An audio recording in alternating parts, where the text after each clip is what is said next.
America's deadliest sniper rifle was never meant for war. It was fragile. It fogged. It failed in humidity. In the jungle, it broke down faster than doctrine could explain. Military evaluators rejected it for all the right reasons. And yet, in the right place, under the right conditions, it turned impossible shots into routine kills. That contradiction is where this story begins. In the opening phase of the Pacific War, American forces encountered a problem they were not trained to name. They were not being defeated by superior tactics. They were not outmatched in courage or discipline. They were being defeated by distance. Combat no longer unfolded at ranges where training and equipment overlapped. Engagements stretched outward, beyond familiar limits, into spaces where the enemy could act freely while Americans struggled to respond. Fire came from ridgelines, aircraft, and concealed positions that lay just far enough away to remain untouchable. Marines could hear shots. They could sense movement, but they could not reliably see. This was not a failure of the soldier. It was a failure of vision. American marksmanship doctrine had been built on certainty, known distances, clearly defined targets, equipment designed to survive abuse rather than deliver extreme precision. On ranges, this philosophy worked perfectly. On battlefields, shaped by smoke, heat, and movement, it collapsed. Through standard military optics, distant targets dissolved into blur. Contrast vanished. Depth became guesswork. Aiming beyond medium range felt less like marksmanship and more like probability. Every trigger pull carried doubt, and doubt, in combat, is paralyzing. What made the situation worse was that the enemy understood this gap. Japanese forces exploited distance deliberately, positioning themselves just beyond effective American reach. They were not invisible, they were simply unreachable. The battlefield became asymmetrical not because of numbers, but because of perception. Distance became a shield, and whoever controlled distance controlled the fight. Inside American units, this created a quiet psychological fracture. Soldiers are trained to trust their tools. Equipment is not just gear, it is an extension of confidence. When it fails silently, trust erodes. Men begin to hesitate. They second-guess shots. They feel hunted rather than empowered. The jungle amplified this imbalance. Heat distorted sight lines. Smoke lingered. Humidity crept into every mechanism. Even when a target revealed itself for a moment, clarity rarely lasted long enough to act decisively. The battlefield felt hostile, not just because of the enemy, but because of the environment itself. This forced an uncomfortable realization. American forces were not losing because they lacked skill. They were losing because their equipment no longer matched reality. That realization challenged something deeper than hardware. It challenged doctrine. Military systems are built on reliability. Equipment must survive neglect, stress, and misuse. Anything fragile is treated as dangerous. Anything complex is viewed as a liability. Precision, when it comes at the cost of durability, is often dismissed as impractical. And yet, precision was exactly what the battlefield now demanded. Somewhere far from the Pacific, outside military supply chains and doctrine manuals, there already existed tools capable of reaching across these distances. Civilian optics designed not for survival, but for clarity. Instruments built to deliver extreme precision under controlled conditions. Tools that could turn blur into certainty. The problem was obvious. These tools were never meant for war. They required care. They demanded maintenance. They punished neglect. Everything about them violated military instinct. To a procurement officer, they looked like a liability waiting to happen. To a soldier in the jungle, they looked like something that would fail at the worst possible moment. The verdict, on paper, was easy. Reject them. Civilian equipment had no place on the battlefield. War was not a laboratory. Precision meant nothing if it could not survive mud, rain, and exhaustion. Better to accept shorter range than gamble on a system that might collapse under stress. That logic was sound. It was also incomplete. Because war does not punish fragility alone. It punishes blindness. Casualties mounted, reports from the field began to converge on the same pattern. Whenever American forces could identify targets clearly, they dominated. Whenever they could not, they bled. The issue was no longer abstract. It was measurable, repeatable, lethal. The question shifted. Not, is this equipment perfect? Well, one go way. But is refusing it costing more lives than accepting its risks? And this was not a technological debate. It was a moral one. How many failures were acceptable to prevent how many deaths? At what point does playing it safe become the most dangerous option?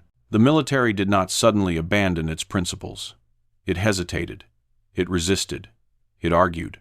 But war has a way of reopening decisions that doctrine tries to close. Somewhere between caution and desperation, a line was crossed. The battlefield was no longer asking for equipment that worked everywhere. It was demanding equipment that worked where it mattered most. And that demand would pull a fragile civilian invention into the heart of modern warfare. Not as a miracle, not as a universal solution, but as a dangerous experiment that would fail in one environment, succeed in another, and permanently change how the United States thought about distance, precision, and risk. The rifle was never meant for war, but war was about to decide whether that mattered. The problem wasn't bravery. It wasn't discipline. And it wasn't skill. It was distance. Across the early battles of the Pacific, American Marines discovered a reality no training manual had prepared them for. They could hit what they could see, but modern combat was happening far beyond what they were able to see clearly. Enemy gunners fired from ridgelines, pilots strafed from the air, and snipers operated from positions that lay just outside effective American reach. The shots came in, the return fire didn't. On paper, American rifles were excellent weapons. They had proven themselves on competition ranges and qualification fields for decades. Marines trained relentlessly, memorizing distances, wind calls, breathing cycles. Under controlled conditions, they performed with near-mechanical precision. But the battlefield shredded those assumptions within minutes. Smoke blurred the horizon. Heat distorted the air. Targets moved, vanished, reappeared. And beyond a certain range, everything dissolved into vague shapes and shadows.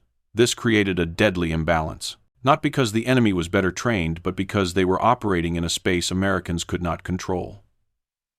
A no-man's land measured not in yards on a map, but in visibility. A silent killing zone where American troops could be targeted without the ability to respond effectively. Each after-action report carried the same undertone. Marines weren't losing fights because they missed easy shots. They were losing fights because they never truly saw the enemy in the first place. Rifles barked. Bullets flew. But at long range, those shots were educated guesses at best. The uncomfortable truth began to take shape. American marksmanship doctrine had been built for a different kind of war. For decades, training emphasized known distances, clear targets, and predictable conditions. That approach worked beautifully on ranges and failed brutally in jungles, beaches, and shattered ports. The equipment had been designed to survive rough handling, not to dominate extreme distance. Reliability had been prioritized over reach, simplicity over precision. And now Marines were paying for that trade-off in blood. Within the Marine Corps, this realization created quiet tension. The shooters were doing everything right. The rifles were functioning as intended. And yet, something fundamental was missing. The enemy could see first, fire first, kill first. If the rifle was the soldier's only connection to the battlefield, then vision had become the weakest link in the chain. Some officers began asking questions no one liked to hear. What if the standard scope wasn't good enough anymore? What if durability had been overvalued and clarity undervalued? What if the battlefield itself had outgrown the tools meant to fight on it? These questions collided head-on with military culture. Armies are built on standardization, on proven systems, on equipment that works for everyone, not equipment that works perfectly for a few. Fragile mechanisms were distrusted. Civilian designs were dismissed.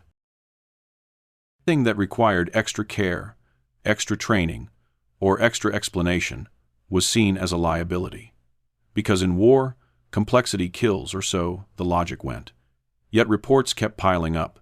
Again and again, the same pattern emerged. When Marines could identify targets at long range, they won.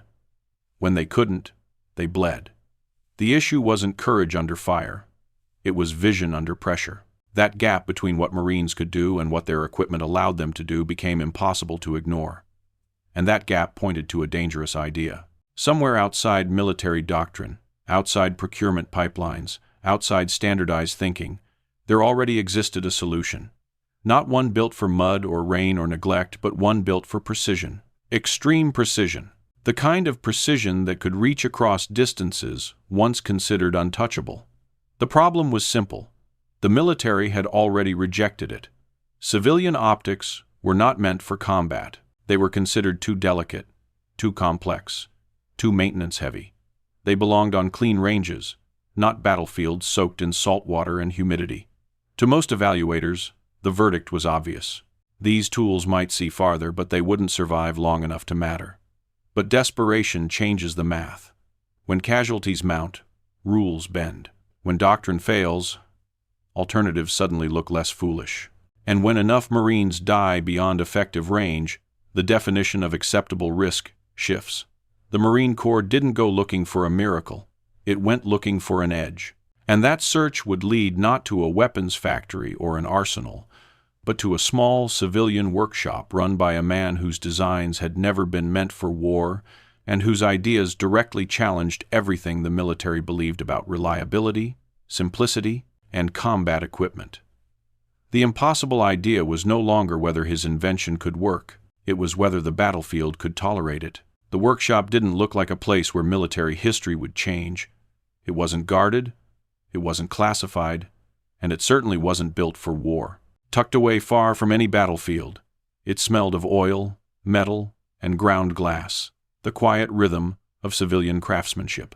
This was where precision lived, not survival. Inside worked a gunsmith and optical designer who thought in fractions, not doctrines.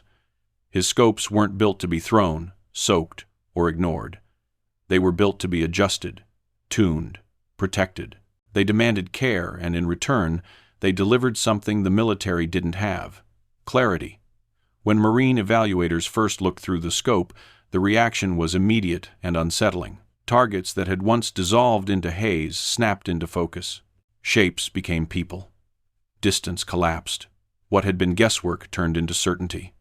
At ranges where standard military optics failed, this civilian scope still worked calmly, almost arrogantly. It didn't promise toughness, it promised vision. And that was the problem. Military doctrine had been shaped by hard lessons. Equipment had to survive abuse by exhausted soldiers under fire. Anything that required careful handling was treated as a liability. Simpler was safer, rugged beat refined. This scope violated all of that. It had external adjustment knobs, precise, exposed mechanisms that allowed shooters to dial exact elevation and windage instead of holding over and guessing. That precision was revolutionary. It was also terrifying to anyone responsible for keeping thousands of rifles functioning in combat. More moving parts meant more things to break. More maintenance meant more failure points. More training meant more room for mistakes. On paper, the verdict was already written. But war doesn't live on paper. The Marine Corps faced a contradiction it couldn't ignore. The scope worked undeniably so. Test results showed tighter groups, longer effective range, and first-round hits at distances previously considered unreachable. In controlled conditions, it outperformed everything in service. Yet every strength came with a warning attached. Humidity could seize the mechanisms, dust could jam the adjustments, recoil could shift the mount if improperly secured. It wasn't forgiving. It demanded discipline. For the first time, the military wasn't choosing between good and bad equipment. It was choosing between certainty and potential. Some officers pushed back hard. Argued that war punished fragility, that perfect accuracy meant nothing if the scope failed at the worst moment. They had seen too many miracle systems crumble under real conditions. Others saw something different. They saw a tool that could change the geometry of the battlefield, a way to reach across the killing zone that had been costing lives, a chance to take control of distance itself. The debate split along a familiar line: reliability versus performance, uniformity versus specialization, the average soldier versus the exceptional one. In the end, desperation tipped the scale. The Marine Corps didn't fully embrace the idea. It compromised. The scope wouldn't be issued widely. It wouldn't replace standard equipment. Instead, it would be given to a small number of carefully selected shooters, men with proven discipline, patience, and technical aptitude. Snipers. The logic was simple. If anyone could keep this fragile system alive in combat, it would be them. The first rifles were assembled with almost obsessive care. Precision barrels, carefully fitted mounts, each scope aligned, tested, and retested. Maintenance manuals grew thicker than some field guides. Soldiers were taught not just how to shoot, but how to protect the instrument that made the shot possible. Early reports were intoxicating. In the right hands, under the right conditions, the system was devastating. Engagement distances stretched outward. Enemy positions once considered safe were suddenly vulnerable. Shots landed where none should have. But war had not finished asking its questions. When the rifles moved from test ranges to real battlefields, the environment began to push back. Rain seeped into mechanisms. Salt air corroded metal. Fine dust crept into every exposed surface. The same precision that made the scope deadly also made it unforgiving. Some snipers adapted. They babied the equipment, protected it like a living thing, cleaned it obsessively. Others struggled. A single failure at the wrong moment erased every advantage. Field reports became contradictory. One unit described remarkable success. Another called the system unusable. The same rifle that dominated one engagement failed completely in the next. The impossible idea had crossed into reality, but reality was messy. The military now faced a second, far more dangerous question. Was this system a breakthrough or a mistake that only looked good under perfect conditions? The answer would not come from engineers or procurement boards. It would come from the battlefield itself, where the environment would decide whether precision could survive chaos. And that decision was about to be made in the worst place imaginable. The battlefield answered without mercy.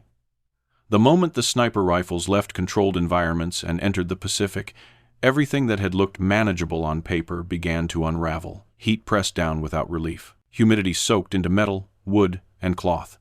Salt air clung to every surface. Fine coral dust worked its way into mechanisms, no matter how carefully they were sealed. This was the environment the scopes had never been designed for. At first, the results were confusing. In dry conditions or short engagements, the rifles performed exactly as promised. Snipers reported hits at distances that would have been unthinkable months earlier. Enemy positions, once considered untouchable, were neutralized with single shots. Confidence surged. The impossible idea appeared to be working. Then the failures began. Adjustment knobs stiffened, then froze. Moisture condensed inside the optics, fogging lenses at the worst possible moment. Mounts that held steady during training loosened under sustained recoil. Zero drifted. Precision vanished. The problem wasn't that the system never worked. The problem was that it didn't always work. And in combat, sometimes is another word for death.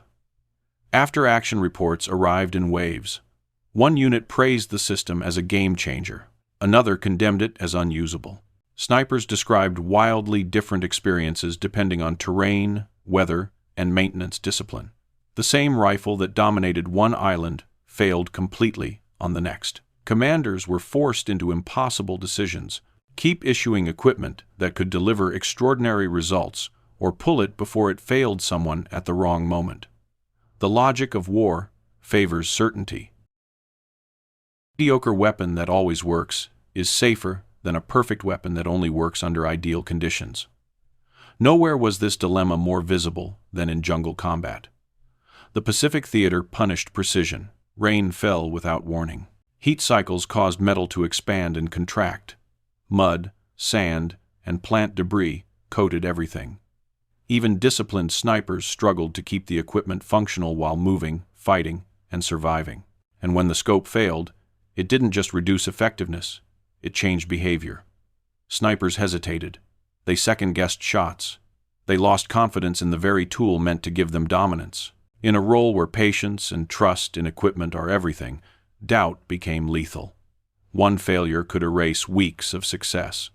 Reports grew harsher. Phrases like too fragile, maintenance-intensive, and unsuitable for sustained combat operations appeared again and again. The same arguments raised during early evaluations resurfaced now, backed by blood and experience. The institutional response was predictable. Officers who had opposed the system felt vindicated. They argued that the battlefield had proven their point. War was not a laboratory. Civilian precision had no place in mud and chaos. Complexity had betrayed those who trusted it. Slowly, quietly, the decision formed.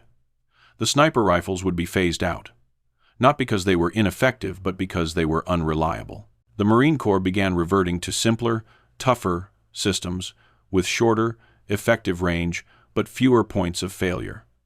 The killing zone expanded again. Distance was surrendered in exchange for certainty. For many snipers, the reversal felt like a step backward. They had seen what was possible. They had tasted dominance over terrain and distance. Now they were being asked to give it up, not because it didn't work, but because it worked only when conditions allowed. The impossible idea had run into an unmovable wall: environment. But the story didn't end with rejection, because war doesn't just destroy ideas, it refines them. Even as official policy turned away from the system, individual Marines began adapting. They improvised protective covers. They modified maintenance routines. They learned when to deploy the scopes and when not to.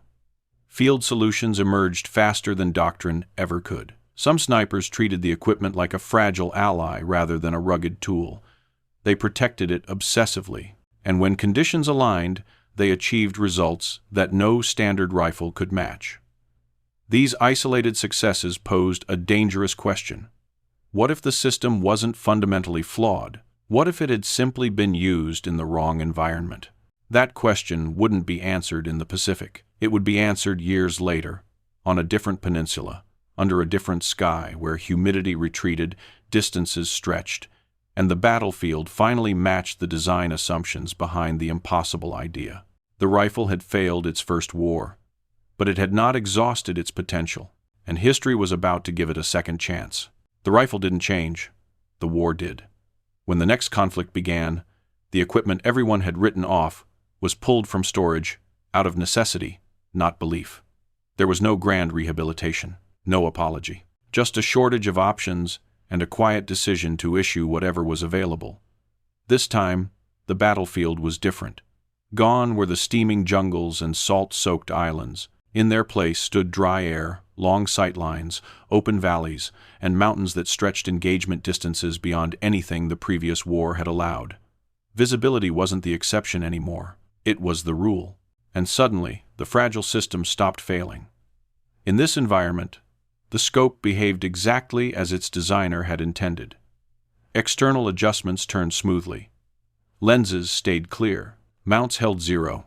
Precision returned, not occasionally, but consistently. What had once been a liability became an advantage. For snipers trained to exploit distance, the effect was immediate. Targets that would have required multiple ranging shots with simpler optics now fell with the first round. Enemy positions believed to be safely out of reach were no longer protected by terrain alone. The geometry of the battlefield shifted again, but this time, it shifted decisively. Reports told a different story than before. Engagements at extreme range became routine. First-round hit rates climbed. Confidence returned not just in the shooter, but in the system itself. The same rifle that had been cursed in one war was suddenly redefining what long range meant in another. This wasn't redemption through redesign. It was vindication through context. The equipment hadn't been wrong. The assumptions had been. The earlier failure was never about incompetence or flawed engineering. It was about environment. Moisture, dust, and heat had punished precision. Dry air and clear sight lines rewarded it. Once those variables flipped, so did the outcome.